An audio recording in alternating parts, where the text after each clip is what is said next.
یہ دیکھنے کو تیار نہیں ہے کہ یہ تو صرف ایک ذرائع تھے اللہ کو پانے کے، اور آج تک اس اللہ کی فیلنگ محسوس ہی نہیں ہوئی اندر میں۔ جیسے رشتوں کے اندر ایک احساس ہوتا ہے محبت کا،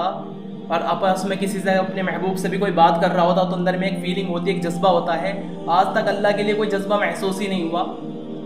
سوچو تو صحیح، اندر میں پھر بھی کوئی احساس نہیں، کوئی فکر نہیں، اس کا دل مر چکا ہے۔ وہ دل مر جاتا ہے جس کے دل میں اللہ کی محبت نہیں ہوتی، ایسے دل مردہ ہو جاتے ہیں۔ زندہ دل وہ ہوتا ہے جس اللہ ملا ہوا ہو، جس کے دل کے اندر اللہ کی محبت کا احساس باقی ہو، اللہ کی محبت کا جذبہ باقی ہو، صرف وہی دل زندہ ہے۔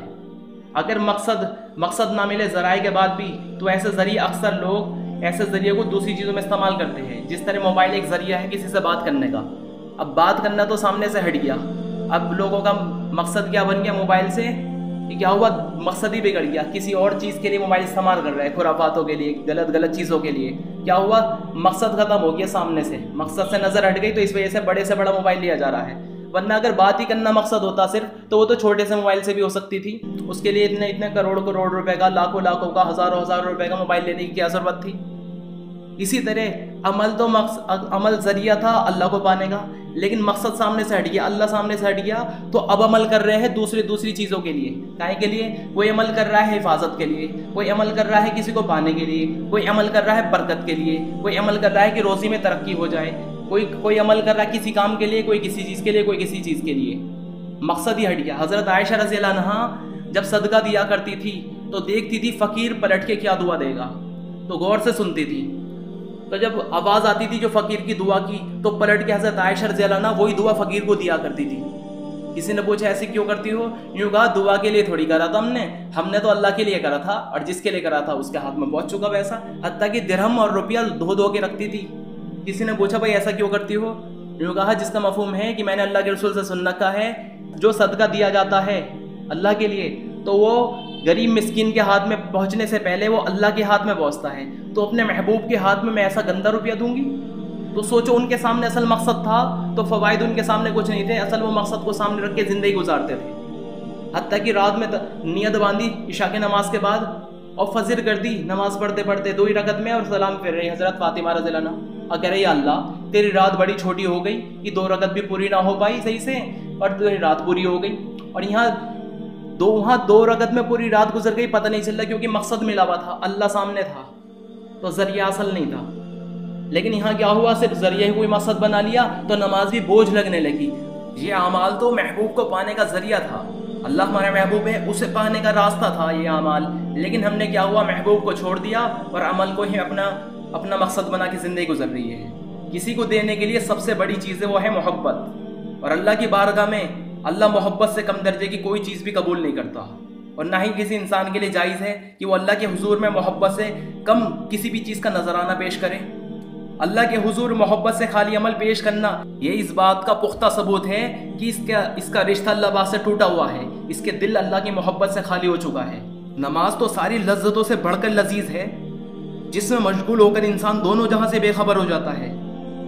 ایسا محسوس ہوتا ہے کہ گویا کہ وہ اپنی دنیا سے نکل کر اللہ پاک کی دنیا میں پہنچ گیا۔ نماز کیا ہے؟ نماز ایک راستہ ہے اللہ تک پہنچنے کا، اس جہاں سے نکل کر اللہ تک پہنچنے کا ایک راستہ تھا۔ جبھی تو وہاں پر پوری رات رکوع میں گزر گئی، پوری رات سجدے میں گزار دی، کیا ہوا کہ محبوب تک پہنچ گئے۔ حضرت علی رضی اللہ عنہ کے تیر لگا ہوا ہے، تیر نکال رہے ہیں تو نکل نہیں پا رہا، بڑی تکلیف ہو رہی ہے، ٹھیک۔ بعد میں جب یہ نماز پڑھ رہے تھے کسی نے نماز کی حالت میں نکال بھی دیا اور انہیں پتہ ہی نہیں چلا، تو نماز کا سلام پھیرنے کے بعد جب دیکھا بھیڑ سی لگی ہوئی ہے تو یوں پوچھا کیا تیر نکالنے کے لیے آئے ہو؟ تو لوگوں نے کہا وہ تو ہم نے نکال بھی لیا۔ تو جب دیکھا ٹانگ کی طرف تو دیکھا تیر ہی نہیں ہے، یوں کہا اچھا نکال بھی لیا، مجھے پتہ ہی نہیں چلا۔ کیا ہوا کہ محبوب میں مشغول ہو گئے تھے۔ کوئی بندہ اپنے محبوب سے موبائل پہ بھی باتیں کر رہا ہو تو اندر میں ایسی فیلنگ ہوتی ہے، ایسی جذبہ ہوتا ہے کہ بات کرتے کرتے مچھر کا بھی پتہ نہیں چلتا کہ مچھر کاٹ رہا ہوتا۔ لیکن اللہ پاک سے محبت کا کیا عالم ہے، ہلکا سا بھی نماز کے اندر ہلکا سا بھی مچھر مکھی دکھ کر دے تو اور تعلق ختم۔ اول تو تعلق ختم کیا، تعلق قائم ہوتا تو تبھی تو ختم ہوتا۔ اللہ اکبر کہہ کے سلام پھیرنے تک نماز میں اللہ ہی موجود نہیں ہے، باقی سب کچھ موجود ہے۔ اللہ پاک نے قرآن کے اندر فرمایا بڑی خرابی ہے ایسے نمازیوں کے لیے جو اپنی نماز سے بالکل غافل ہے، جو ایسے ہے کہ نماز پڑھتے ہیں تو انہیں پتہ ہی نہیں کہ وہ کیا پڑھ رہے ہوتے ہیں۔ ہماری یہی تو حالت ہے، نماز پڑھ رہے ہوتے ہیں پتہ ہی نہیں کہ کیا پڑھ رہے ہیں۔ کوئی انگلش میں میسج آ جائے، اب پتہ چلے کہ بینک کی طرف سے آیا ہے، ٹھیک، تو لوگوں سے پوچھے گا بتاؤ ذرا پڑھ کے کہ کیا لکھا ہوا ہے، جسے انگلش نہیں آتی، نماز پوری کی پوری گزر گئی، اس کے اندر جو صورتیں یہ پڑھ رہا ہے اس کا مطلب اس نے آج تک یاد نہیں، ساری زندگی گزار دی کہ اللہ پاک سے یہ کیا باتیں کر رہا ہے، اور اسے کوئی اندر میں احساس نہیں ہے کہ کسی سے معلوم کر لوں، یاد کر لوں۔ اللہ پاک نے قرآن کے اندر فرمایا بعض انسان وہ ہیں جو اللہ کے سوا دوسرے کو بھی اللہ کے برابر ٹھہراتے ہیں اور ان سے ایسی محبت کرتے ہیں جیسی محبت اللہ سے کرنی چاہیے تھی، اور جو ایمان والے ہیں وہ اللہ ہی سے زیادہ محبت کرتے ہیں۔ اب ہم سب کے سب خود اپنا جائزہ لے لیں، خود اپنا محاسبہ کر لے، خود اپنے آپ کو چیک کر لے سب کے سب کہ جب دنیا والوں سے تعلق ٹوٹتا ہے تو اندر میں بے چینی ہوتی ہے۔ مثال کے طور پہ اگر کوئی مر بھی گیا، اپنا کوئی مر گیا، تو اندر میں ایسے غم، ایسا احساس، ایسی تڑپ ہوتی ہے کہ روتے روتے اسے ہوش نہیں، اور اس کا اللہ سے رشتہ ٹوٹ گیا، اس کا دل مر چکا ہے، اس میں اللہ کی محبت کے جذبے باقی نہیں ہے، اندر میں ایک آنسو ٹپکنے کو تیار نہیں۔ دنیا والوں کی ناپاک محبت میں کیا حال ہوتا ہے، دنیا کی ناجائز اور ناپاک محبت میں اگر بات چیز بند ہو جاتی ہے تو بندے مرنے کو تیار ہو جاتے ہیں، سوسائڈ کر لیتے، بہت سارے اپنے ہاتھوں کی نسیں کاٹے پھرتے ہیں، روتے روتے ہوش نہیں لیتے، نہ کھانے میں دل لگتا، نہ سونے کو جی چاہتا، راتوں کو نیندیں قربان کر دیا کرتے ہیں، کسی چیز میں من نہیں لگتا۔ کیا ہوا کہ ناپاک محبت میں رشتہ ٹوٹ گیا۔ اور ہمیں اللہ پاک کی کیسی محبت ہے کہ اللہ سے رشتہ ٹوٹا ہوا ہے، آج تک کوئی ایسی رات نہیں گزری کہ اس تڑپ میں، اس بے چینی میں نیند نہ آ رہی ہو، کبھی آج تک اس کے نام پر کھانا بھی چھوڑا۔ یہ کیا ہوا کہ اللہ سے رشتہ ٹوٹا ہوا ہے، پتہ کیا چلا، بس زندگی گزر رہی ہے ایسے ہی۔ اور کل قیامت کے دن اللہ پاک سب سے پہلے ان لوگوں کا حساب لیں گے جن لوگوں نے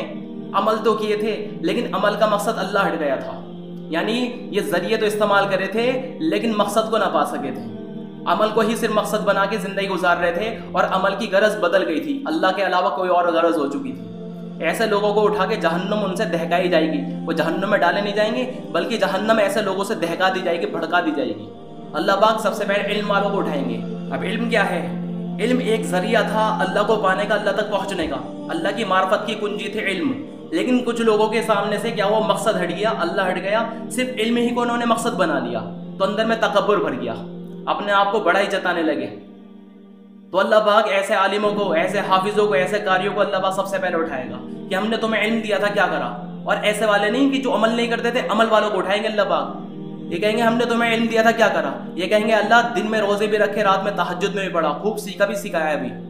اللہ فرمائیں گے کیوں کرا تھا، یہ کہیں گے اللہ تیرے واسطے، اللہ فرمائے گا جھوٹ بول رہے ہو اس لیے کرا تھا تاکہ تمہیں حافظ کہے،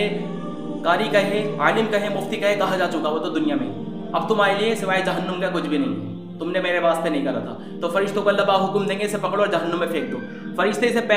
پیر سے پکڑ کے منہ کے بل گھسیٹتے ہوئے جہنم میں پھینکیں گے۔ شہیدوں کو بلایا جائے گا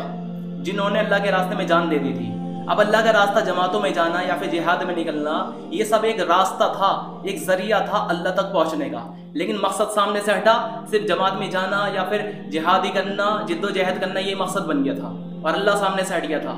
ذریعہ کو ہی مقصد سمجھ لیا تھا۔ تو ایسے لوگوں کو کیا ہوگا، اللہ پاک فرمائیں گے ہم نے تمہیں جان دی تھی کیا کرا، یہ کہیں گے اللہ تیرے راستے میں اتنا پھرا اتنا پھرا اتنا پھرا حتیٰ کہ شہید ہو گیا تھا،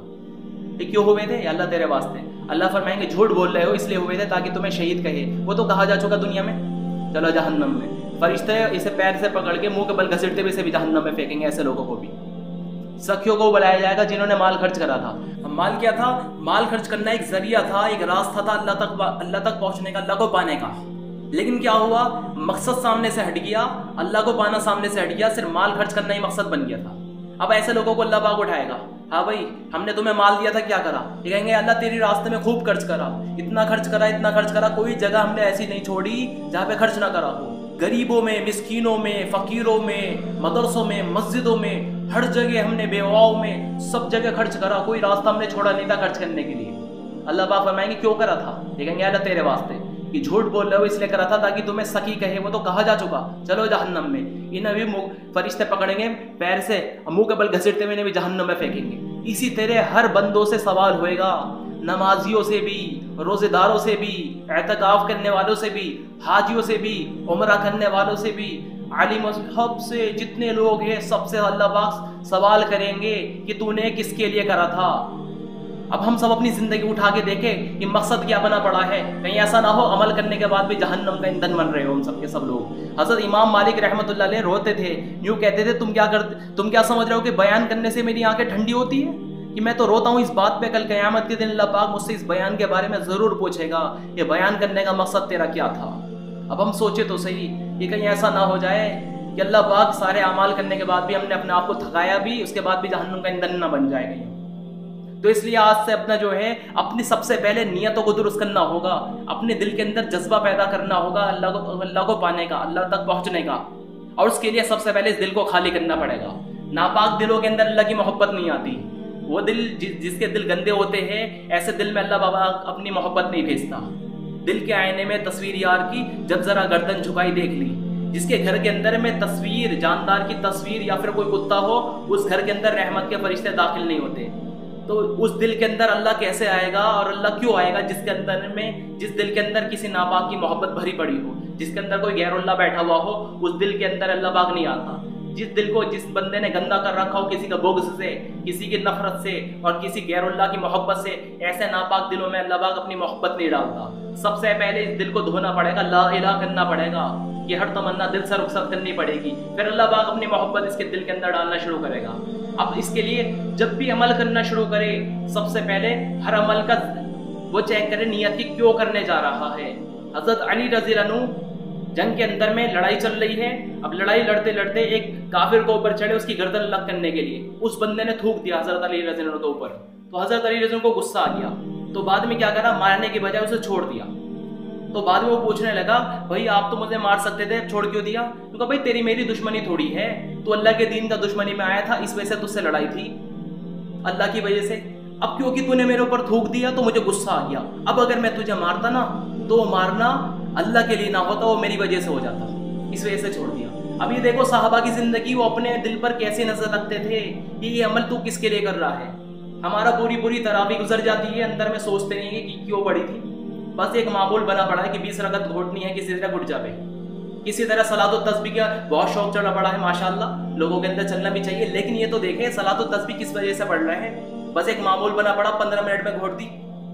صلاۃ و تسبیح اگر صحیح طریقے سے پڑھتا کم سے کم 1-1.5 گھنٹہ لگتا ہے اسے پڑھنے میں، اب پھر دیکھتے اللہ سے کیا تعلق قائم ہوتا اس کا، واقعی میں اسے خود فیل ہوتا واقعی میرے سارے اگلے پچھلے سارے چھوٹے بڑے جتنے گناہ ہیں سارے ہی معاف ہو چکے، اب مطمئن ہوا پڑا ہے کہ ہاں گناہ تو معاف ہو ہی چکے۔ سوچو تو صحیح، جس نماز کے اندر میں اللہ نہیں آیا تو وہ نماز کہاں سے قبول ہو گئی؟ برتن جیسا ہوتا ہے ویسی چیز ڈالی جاتی ہے، کوڑا دان ہوتا ہے، یہ گندا برتن ہے، اس کے اندر کوڑا ڈالتے ہیں، کچرا ڈالتے ہیں، صاف برتن کے اندر دودھ ڈالا جاتا ہے، اچھے کھانے پکوان رکھے جاتے ہیں۔ اسی طرح دل ایک برتن کے مانند ہے، جس کا دل گندا ہوگا اس کے اندر گندے گندے خیالات وسوسے آتے ہیں، نماز میں بھی پیچھا نہیں چھوڑتے ایسے خیالات، اور جس کا دل پاکیزہ ہو جاتا ہے، صاف ہو جاتا ہے، کیونکہ اللہ پاک ہے اور پاک ہی دل کے اندر آتا ہے، اور دل اللہ پاک کا عرش ہے، اللہ پاک اس بندے سے ضرور انتقام لے گا، اللہ پاک جو ہے کل قیامت کے دن اس کی ضرور پکڑ کرے گا، وَحُصِّلَ مَا فِي الصُّدُورِ، اس کا دل اللہ پاک دیکھے گا کہ اس نے اللہ پاک کے گھر کو کیسا گندا کرا، یہ دل اللہ کا گھر ہے۔ اب سوچے مسجدوں کے تو ہم ادب کرتے ہیں جو اینٹوں پتھر کا گھر ہے، حالانکہ وہ بھی اس کا ادب کرنا ہے، بے شک کرنا چاہیے، لیکن ایک میں مثال دینا چاہ رہا ہوں، مسجد کے اندر اگر کتا داخل ہو جائے لوگ اسے مار مار کے نکالیں گے، کوئی ناپاک داخل نہیں ہو سکتا مسجد کے اندر میں، ٹھیک، کوئی موبائل اگر بچ جاوے تو وہاں پر بھی جو لوگ اسے تان تشنی کریں گے، لیکن اس دل کے اندر کتنے گندے خیالات گھسے پڑے ہیں، اتنی ناپاکی آ چکی ہے، اتنا خواہشات کے کتے اس کے دل کے اندر گھسے پڑے ہیں، اسے دھونے کو تیار نہیں ہے، اس کے اندر اپنے دل کو خالی کرنے کو تیار نہیں ہے خالص اللہ کے لیے۔ تو اس دل کو خالی کرنے کے لیے سب سے پہلے توبہ کرنی پڑے گی ہر گندی خواہشات سے، پھر دوسری چیز جب یہ پاکیزہ عمل کرنے پڑیں گے، استغفار وغیرہ، ہر عمل کرنے سے پہلے چیک کرے کہ کیوں کر رہا ہے، مقصد اللہ بنے، اور عمل کرتے وقت بھی ایسے عاشقانہ مزاج بنانے کی کوشش کرے اپنے اندر میں، ایسے اندر میں احساس پیدا کرنے کی کوشش کرے جیسے عاشق لوگ اپنے محبوب کے لیے کرتے ہیں، جیسے میں نے پچھلے والے کلپ میں وہ دھوبی کا واقعہ بتایا تھا، وہ دھوبی ایسا اس کے لیے ایسے کپڑے دھوتا تھا راجکماری کی محبت میں ڈوب کر، ایسے سوار کے کہ اس کی کوئی حد نہیں تھی، جس کا رزلٹ بھی میں نے بتا دیا تھا کہ کیا ہوا تھا، یہ کیا ہوا کہ راجکماری بھی اس کے مرنے کے بعد بھی اسی سے جا ملی۔ لیکن اب ہم دیکھیں اللہ کے لیے ایسا جذبہ پیدا کرنے کی کوشش کرے، عمل کرتے وقت میں، نماز پڑھتے وقت بھی ایک ایک لفظ ایسے سکون کے ساتھ، اطمینان کے ساتھ ادا کرنے کی کوشش کرے کہ اللہ کے سامنے جیسے پیش کر رہے کوئی نذرانہ، پھر اللہ پاک جب اس کی یہ ادائیں دیکھے گا اور پسند کر لے گا تو اللہ پاک اپنی محبت اس کے دل میں ڈالنا شروع کر دے گا۔ ورنہ دیکھ لو کسی کو 5 سال ہو گئے نمازیں پڑھتے ہوئے، ذکر کرتے ہوئے، بہت سارے اعمال کرتے ہوئے، کسی کو 20 سال ہو گئے، کسی کو کتنے سال ہو گئے، اور کسی کو کتنا وقت بیت چکا، لیکن آج تک بھی اللہ سے کوئی رشتہ قائم نہیں ہو پایا، دنیا والوں سے بھی عبرت نہ لے سکے، دنیا والوں کے ساتھ بھی اٹھنا بیٹھنا اگر ہو جائے 2-4 دفعہ، اب وہ کوئی احسانات بھی اگر کر دے اور اس کے ساتھ بات چیت بڑھ جائے تو اس کے ساتھ بھی ایک تعلق قائم ہو جاتا ہے. اتنے سال سے اللہ کے لیے اتنے سال سے ہم اعمال کر رہے ہیں اللہ والے، آج تک بھی اللہ سے رشتہ اور تعلق قائم نہ ہو پایا، تو کتنی افسوس کی بات ہے. وضو بھی اگر کرے، ایک تو وضو کرنا ہے کہ نماز کے لیے وضو کر رہے ہیں، ایک ہے وضو کرنا کہ اللہ کے لیے وضو کر رہے ہیں، اس میں کیفیت الگ ہوگی. سوار کے اپنے ہر اعضاء دھوئے گا وضو کے اندر میں. کیا ہوا کہ اللہ کے لیے تیار ہو رہا ہے نا، سجنا ہے مجھے سجنا کے لیے کہ اللہ تیرے لیے میں تیار ہو رہا ہوں. کہ کیا ہوا کہ تیار ہو رہا، ہاتھ دھو رہا ہے تو ہاتھ کے گناہ دھل رہے ہیں کہ اللہ پاک کے لیے تیار ہو رہے ہیں. کہ منہ دھو رہے ہیں تو چہرے کے گناہ دھل رہے ہیں، ہاتھ دھو رہے ہیں تو ہاتھوں کے گناہ دھل رہے ہیں. اس طرح کیا ہوا، اللہ پاک کے لیے تیار ہو کے پھر جانماز پہ مصلی پر کھڑا ہو کے پھر اللہ سے ملاقات کرے. اس کی نماز کی ترتیب میں نے پچھلے والی کلپ میں بتائی دی تھی، کسی نے اگر نہ سنی وہ بھی سن لے. نماز کے اندر میں پھر اللہ پاک سے اپنا رشتہ قائم کرے اور بھول جائے. یاد میں تیری سب کو بھلا دوں، کوئی نہ مجھ کو یاد رہے، تجھ پر سب گھر بار لٹا دوں، کھانائے دل آباد رہے. سب خوشیوں کو آگ لگا دوں، غم سے تیرے دل شاد رہے. ہوش رہے مجھ کو نہ کسی کا، پر میں تیرا ہوشیار رہوں. اب تو رہے بستاد میں آ کے ورد زبا اے میرے الہ، لا الہ الا اللہ لا الہ الا اللہ.